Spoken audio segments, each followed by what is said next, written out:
All right. Where to start? I think we better start by setting the timer back there, though, because I always say that I'm going to be brief, but you just never know. So whoever is doing the timer, really, if you would click it for me. Well, first of all, I just have to start out by thanking the Annenberg Foundation for supporting this award and all the great introductions, and thank Creative Time for having the vision and the insight to know that there are people like myself and you in the audience that are engaged in work that is going to be the work of the future, I think, for artists. And so it's very nice to have Creative Time taking the lead in terms of kind of getting the ball rolling. Just very good, so thank you very much. Now, for other little things before I get started, when Anne was up introducing Wendell, and she was talking about all these things that he's done, like The Wire and all that stuff. Is Wendell still here? I don't know if he's still here, but anyway. But when I mentioned back home in Houston in 3rd Ward that, Wendell Pierce is going to be the person that's going to introduce this thing, and they go, oh my God, he was that guy in Waiting For, and I was going like, they know about Waiting For Godot, and then as they went like, Waiting to Exhale. I was like, yeah, that's him. I was going to be really shocked if they knew about the Waiting for Godot piece, but anyway. Oops, did I do that? Okay. And so the other thing I'll say is that I wrote this presentation here, but a couple things kind of made me kind of shift my thinking on using this because, well, first of all, if I could read this like Wendell can, I would, but I can't, so I'm not even going to try. And then secondly, several people came up to me and asked me, like, God, are you going to read? Because it's late in the day. Folks, it's a little late in the day, so I don't think people are ready for that. So what I'm going to do is I'm going to try this. I'm going to just try to just talk these points through. I might have to look through it a little bit and stumble around a little bit. But anyway, so, okay. When I start thinking about this award, and what it means, I first of all, I was thinking about the title of it, the Annenberg Prize for Art and Social Change. And, that was the first thing that got me to start thinking. And I'm going to give you a little context behind what I'm going to say, is that the work that I do, the life that I live, and I feel privileged that I get to do this, but I get to interact and call friends, associates, colleagues, people that come from all walks of life. I mean, it's pretty amazing, from the most radical on the right to the radical on the left and everything in between, and I'm stimulated by that. It doesn't. Of course, I love the times when I can sit around and talk to people about things that we share in common. But I also find that I grow a lot when I'm, talking to people that have different points of view. But one of the things that I've noticed over the last couple of years or so is how language is kind of shifting a little bit, and how we talk about things, the clarity is kind of missing a little bit now, and the reason I started to think about that was in relation to the title of this award, the Annenberg Prize for Social Change. I'm a big person for change, and I think it's important, but to me, change is not just for change's sake. It has to have an objective. And to me, coming out of an activist background, the notion of change to me has to be attached to justice. And so when I thought about that, I said, I wonder if I could bring that up at this talk. So I emailed Ann, and I said, Ann, so why did you guys name the prize, a prize for art and social change as opposed to for art and social justice? And I was very relieved that she said, well, we didn't really focus on that very much, but if you want to talk about that, go right ahead. And so, and I was glad for that, because what I really do want to talk about and want to connect my talk and the work at Project Row Houses to is the idea and the notion of justice. In these conversations that I hear, from time to time, and this whole thing about how language is getting a little confused now, it used to be that you could use the word change, and particularly with Obama, popularizing the word change, we automatically assumed that it meant something that was, had a progressive agenda. Not anymore. We're living at a time now where conservatives are saying they want change, and so just to say change is not enough. And I start looking at even more about how the language kind of shifts over time, and in the spirit of kind of listening and knowing the world from different perspectives, I often watch and listen to Fox News, and a week or so ago, I was listening, and I was in this whole notion about language and how malleable it is and how it shifts and changes. There was a young conservative activist who she used the word she said that she was a creative extremist, and then after that, she very eloquently quoted Martin Luther King from his letter from the Birmingham jail, in which he said that the world is in dire need of creative extremists. Now, the notion of creative extremists from Martin Luther King was one that was rooted in the struggle of love and justice. And the agenda that this woman was putting forth was one, to me, that was of trickery. And so the notion of the language and what we do with the language and why it's important is that we can't any longer expect that there's clarity or there's that any one group owns the issues around justice, or the issues around, progressive, or is this thing just going? Because it shouldn't be.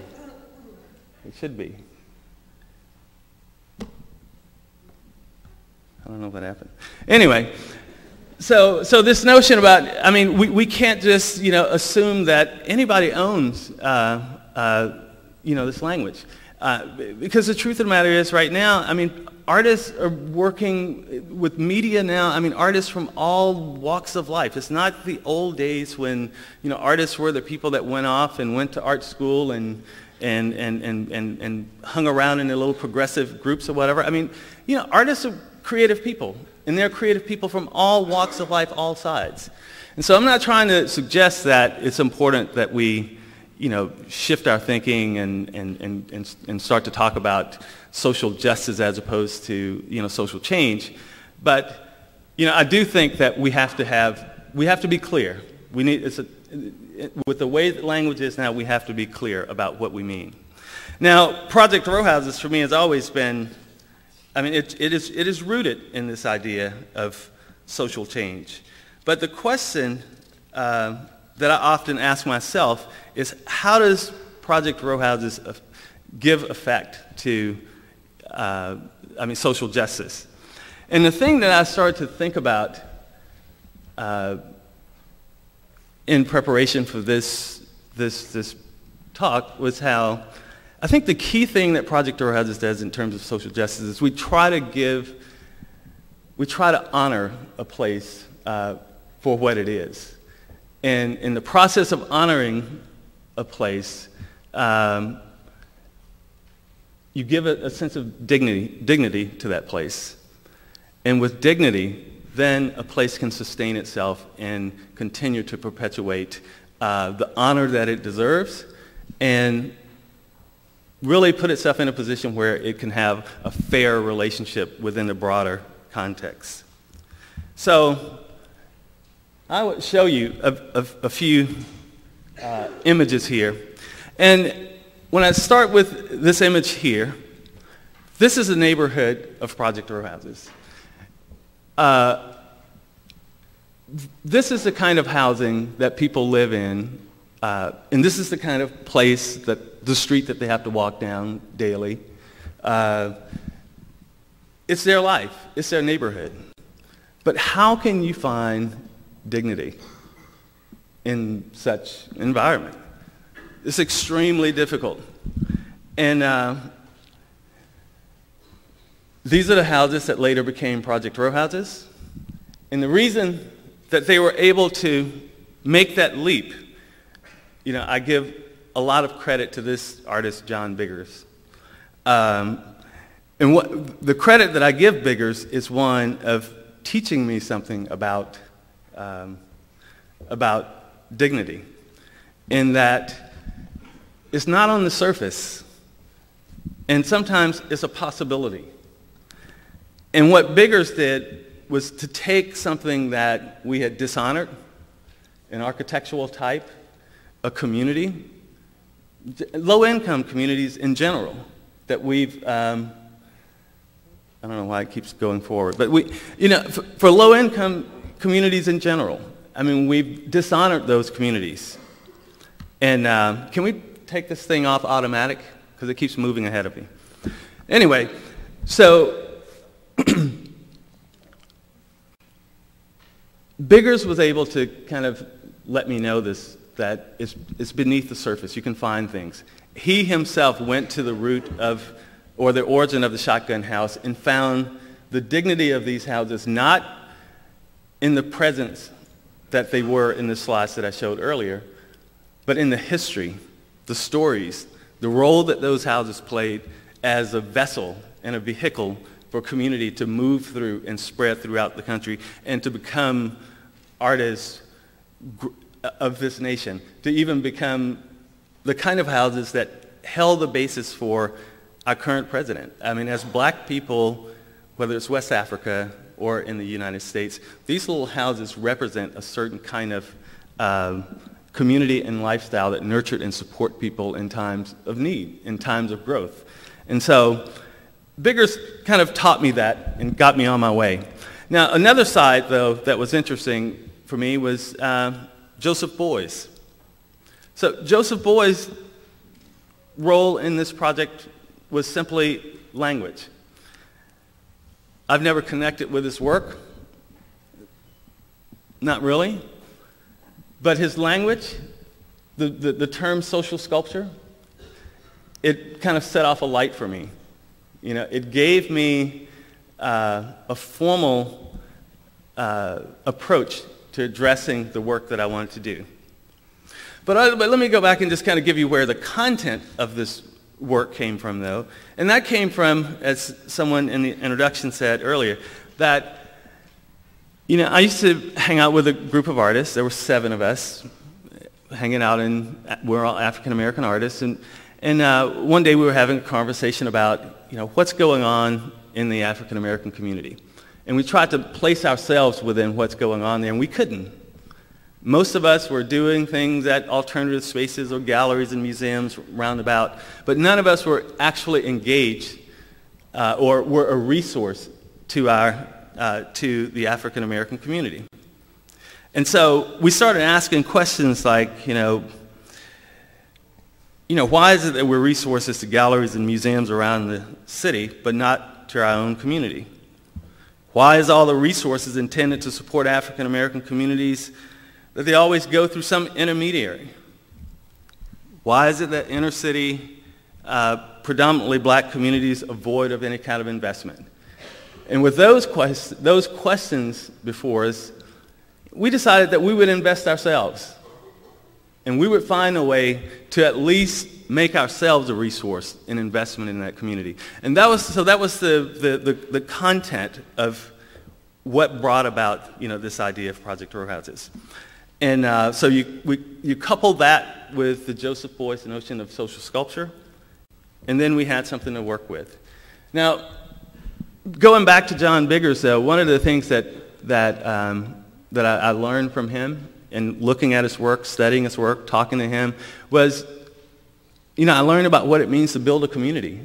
What are the elements of a community? What's important? Well, there were basically 4 areas that Biggers talked about being important. Architecture, art creativity, education, and a social safety net. And so in our process of working on this project, the first thing that we charged ourselves with doing was to honor this architecture, to give the architecture dignity again, to figure out how we could make this place a place that knew of its value, not based on what it looked like before, but what the potential and the possibilities of it could be. And as you can see in these slides here, the architecture, we approach it multiple ways. One, of course, is renovating buildings, but the other is building new buildings and trying to figure out how to make those things work together.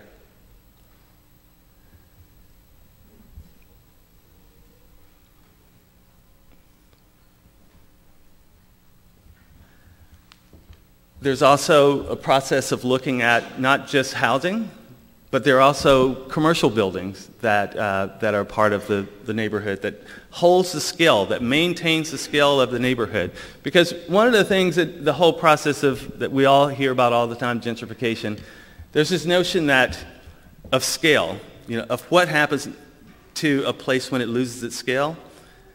The possibility the floodgates are open for it to lose its whole historical context. And so for us, it's very important to try to hold on to the scale. And then to take not just the architecture as an isolated thing, but to think about how that architecture served the goal of elevating how people think and feel about being in this neighborhood. It's for the people that are living in the neighborhood, but it's also for people that come from outside of the neighborhood. So we have to constantly kind of work the balance between private neighborhood inside, but also public opportunities for people from outside to come and understand our neighborhood. Dealing with vacant land, how do we honor our place by just cleaning it up and making positive use of the space that's around us? Education was the other thing that John Biggers talked about. And, we talk about the crisis in education, but if you think about the way that so many of these neighborhoods, like Project Row Houses around the country, around the world, where people have to live in the conditions that I've talked about early on, it is hard for them to find a space within themselves to understand and appreciate the value that they have inside of them. The dignity of understanding what it means to be able to achieve and accomplish in terms of education, it disappears. So we set out to provide an opportunity for a group of people within our neighborhood to work with artists, to work within our community, to kind of help them figure out how to see themselves as potential participants and to see themselves at the highest level and the highest potential that's available. Now, one of the ways that we do that is, there's formal programs, but there's also the idea of mentorship. And because that's one of the most powerful ways. I mean, you can put people in classes and stuff, but once there's this opportunity of networking, connecting with others, there's an incredibly powerful opportunity for upward mobility and self-esteem building for the people that that we're working with. Now, time and time again, a lot of these kids in these neighborhoods are basically throwaways, right? But I would challenge people, who think that they are throwaways, through the experience of Project Row Houses, to think about this idea that, I don't know if she's here right now, but there's a young woman named Frances Olajide who grew up at Project Row Houses in the education program, who's now a teacher here in New York City. Miles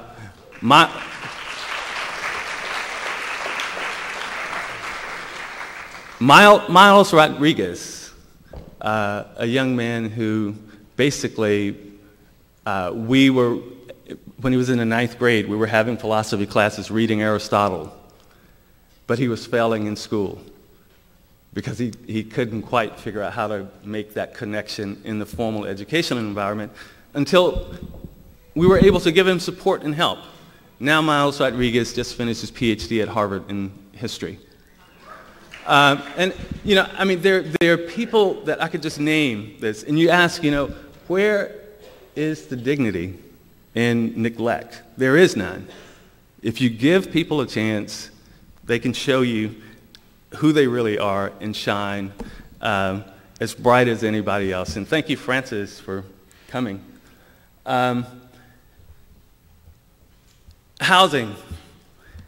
And most of these things we've been doing as ways to just kind of symbolically suggest how we can do things better. When you take someone who has never lived in a place that had any kind of organized structure around it, chaos completely, overcrowdedness, and so on and so forth, there's no dignity in that. It's hard for them to imagine becoming the person that they are inside in those conditions.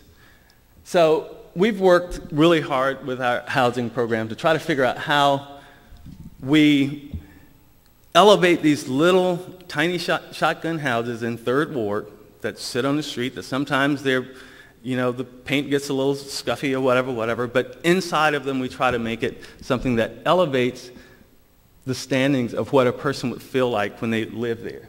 And so you have these young women that come in, they come into this thing, and the idea is to paint a picture for them of saying, this is you. This house represents nothing beyond who you are inside of yourself. And we challenge them. We challenge them to live up to that. And so there's, to build this kind of, to restore something that people have never had or have struggled to have is a challenge. It's a tough challenge. So we have to have many strategies to do it. This particular program, there's networking situations that people, that the young mothers have put in all the time. Their children have worked with, their counseling and all that kind of stuff. But let me give you another couple of examples of throwaways, right? And unfortunately, she's in the city, but she's not here. She was with me last night at the dinner. But this woman in the foreground here, Asada. Asada is a young woman who, she basically showed up at Project Row Houses saying that, she had given up. She had no,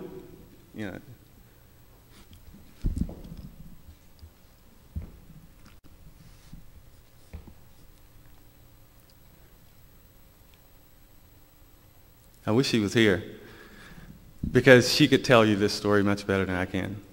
But, she had basically, reached the point where she didn't think that she had nothing to offer. And she stepped into this program with these other young mothers and this whole network of people. And it was amazing how she flowered.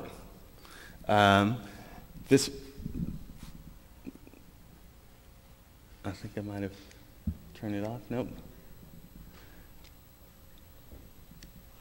So this woman, who was on academic probation at University of Houston, didn't think she would ever go back to school. And once she got into this program in the support network, she put it all together and did so well that she ended up getting a full scholarship to a PhD program at Penn State, in which she completed in 5 years. went on to teach at the University of Pittsburgh for 4 years and has found her way back to Project Row Houses as a mentor and a counselor for the young mothers that are coming through now. Asada is but one of the people that have kind of fought through and regained the dignity that they were born with, but had been pulled away from them over time. In fact, Asada is such a great voice on the power of being in this project that actually when Tom Finkelpearl wrote his book, Dialogues in Public Art, he asked to talk to someone who was a part of Project Row Houses that had benefited from it.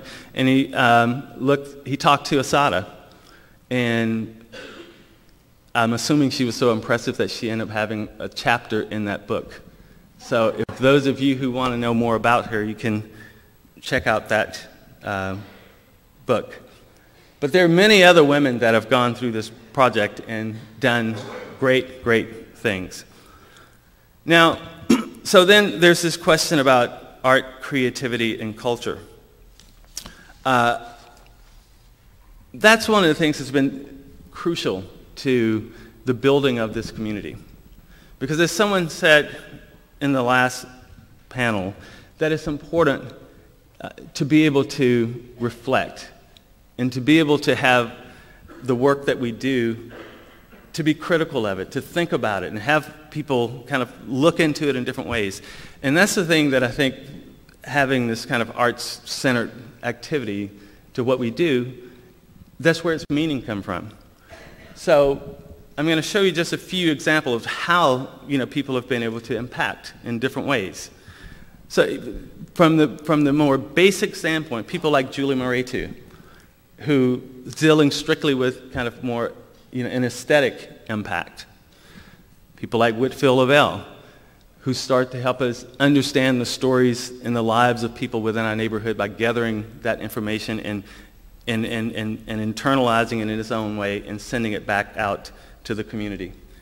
Tracy Hicks helped us start our Third Ward Archive.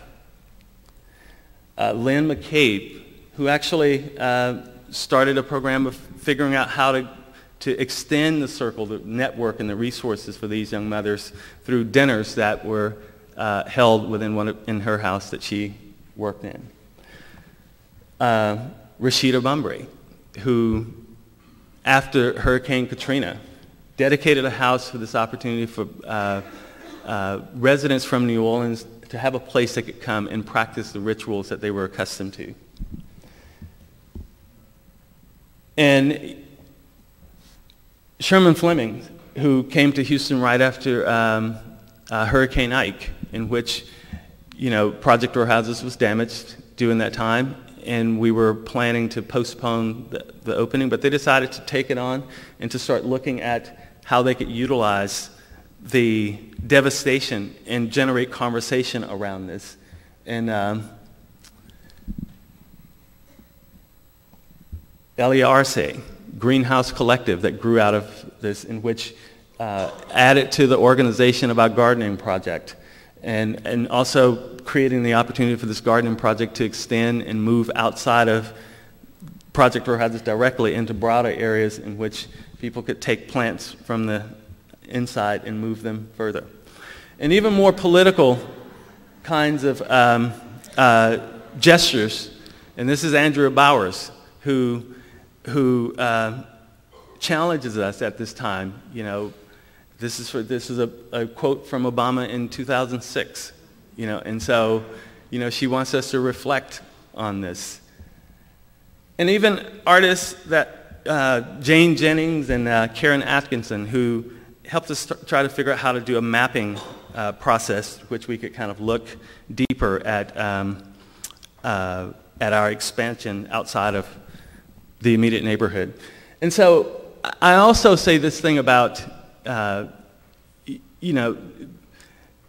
idea of the dignity, even the dignity of artists. I mean, where's the dignity when we tell artists that there's no room for them to play a role in changing people's lives in real communities? I mean, why is it that we have to allocate our creativity to a world that's not connected to many of the things that we grew up with or that we live around on a daily basis. To me, there's no dignity in that.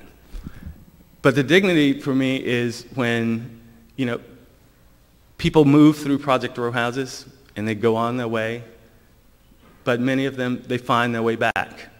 And I'm very excited that tomorrow you'll be hearing from Oda Binga Jones and Associates, who have been a big part of Project Row Houses for many years, and they're back. They move out of our community, but they always come back. And so I'm going to close on these couple of slides, two more slides. I'm going to show you two things that I showed last year. And also, I'm going to put it into context of what NATO talked about, how the question of whether, the questions around how long should an artist be involved with a project. I don't think there's any answer because, people do things the way that they find fit in the way that's necessary. But one of the advantages of long-term involvement is, for me, with Project Row Houses, it's been a laboratory that I've been able to, that's been created, that allows me to continue to have insight and to explore into things that are going on there. And I'm showing these two projects, this particular one and the next one, for a particular reason I'll tell you later. But the idea behind this was to figure out if I could just do something with individuals that we did with Project Row Houses. We found a way to find the dignity in these little houses and watch the impact that it could have as it grew. And so I knew all these people in the neighborhood that once you get to know them and you get to spend time with them, you start to see the seeds of this dignity that they have about themselves and how they fit within our community. And so I wanted to try to honor them and to elevate them, to celebrate them in some way as a way of hopefully giving them back something that they might have lost. This is, the first one was Benjamin Benson. This is Eugene Howard, calls himself brother-in-law. This man showed up at Project Row Houses in around 2000. Had been in prison for many years. And, no education, no family that could really kind of, work with him. So he just showed up at Project Row Houses. And over time, I started to talk to him about what his vision was with his life and what would he like to see happen and all this stuff. And one of the things he told me about was that he always wished and dreamed that he could have a cafe. And so my goal was to figure out, how to do a portrait of this guy, brother-in-law, in a way that's not static, but in a way that it's an effort. It's an ongoing effort to figure out how to take this guy's dream and have that dream help move our organization in a direction of something that we need, which was food services within our neighborhood, but at the same time attaching it and honoring him. Now, he, it was really interesting because these two individuals, as well as the other two that I'm not showing, I could see the growth in them as individuals. Brother-in-law, in particular, has become this person that, and Robert Pruitt knows this, who also works with brother-in-law and kind of keeps him. We're all trying to usher in something about these characters that we know they have, but it's been lost. So, so I've been working with this guy for 10 years, but how can you replace something in 10 years that's taken, 50 years of decay? So, and I'm sharing this and I'm telling this story because, as I speak right now, brother-in-law is in prison. He, someone like him who is you can see it in his smile. This is a lovely person, right? A lot of hard luck. He was out on parole, And with a new life, though, a new life around Project Row Houses, a new life as the brother-in-law character and all this stuff, and just really living a good life. But at one moment, he flashed back to what he was accustomed to. Someone challenged his manhood, and he took him up on it. All he had was just a Class C misdemeanor, which could possibly send him back to prison until 2019. So, you know, the work that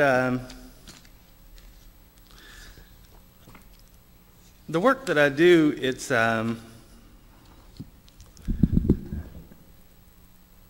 I have to think of it in terms of, you know, social justice. You know, change is not enough.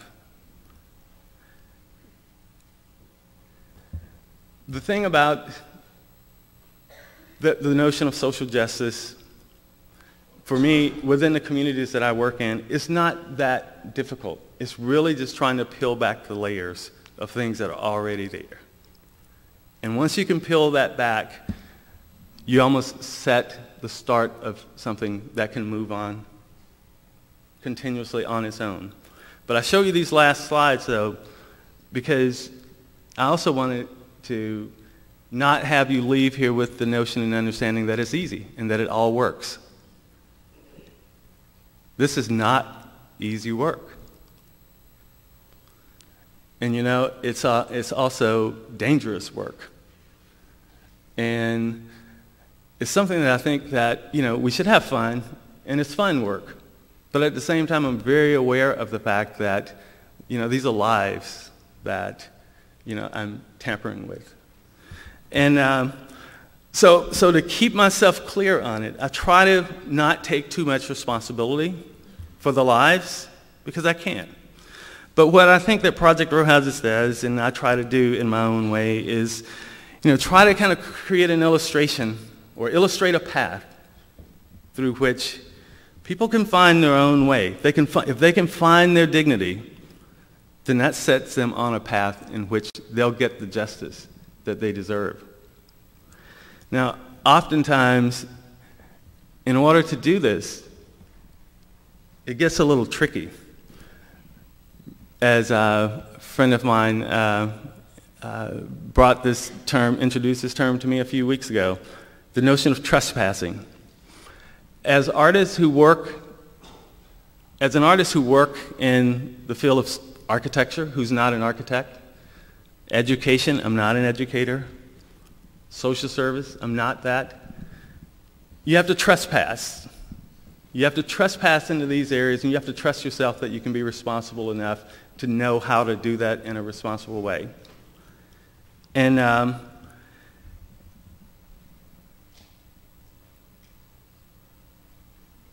so I think I should probably wind this up. But what I want, I'm going to end with this thing that really, really, really is dear to me and deep for me, and it's the most important thing in the world to me. That this idea of change, that we all want it, everybody wants it, nobody wants it, and it's going to happen anyway. But you know what? At the end of change, to me, it has to be justice. That's the thing that we have to demand of ourselves and all the people around us, whether they're on the right or on the left. Let's make it about justice. Thank you.